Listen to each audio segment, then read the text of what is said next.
For more than half a century, the French have been turning the immense power of the sea into clean electricity. This is La Rance energy plant in Brittany, a dam that holds back the tide and forces it through giant turbines that churn the water. 124 turbines of the plant. 20 metres below the surface, we're allowed inside one that's been drained for maintenance. The waters come from the sea over there and goes through to the estuary. The plant cost almost £1 billion in today's money, but it generates enough electricity for more than 200,000 people. It costs a lot to build such a plant, but as we use it for decades, maybe for centuries, we will get the money back.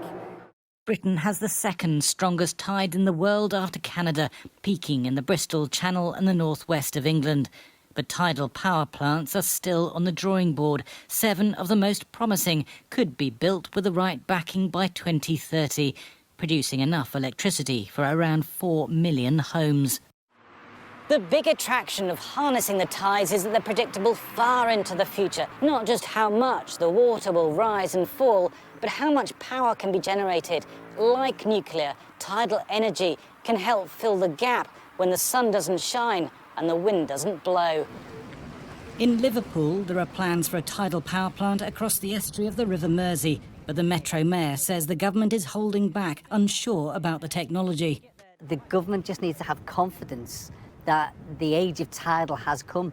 Not only would this project be great for UK PLC, but the development of the technology itself and perhaps the modularisation of it means that we could export this around the world, creating jobs.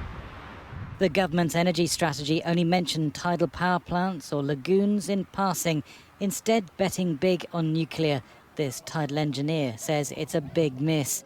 Your cost of a nuclear power station could be typically 4 times the cost of a large lagoon project, but your lagoon project will last 120 years.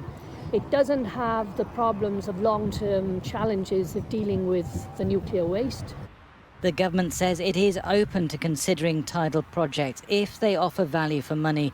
But advocates of marine energy say the spike in fuel prices makes reliable power from the sea look even more attractive. Thomas Moore, Sky News, Northern France.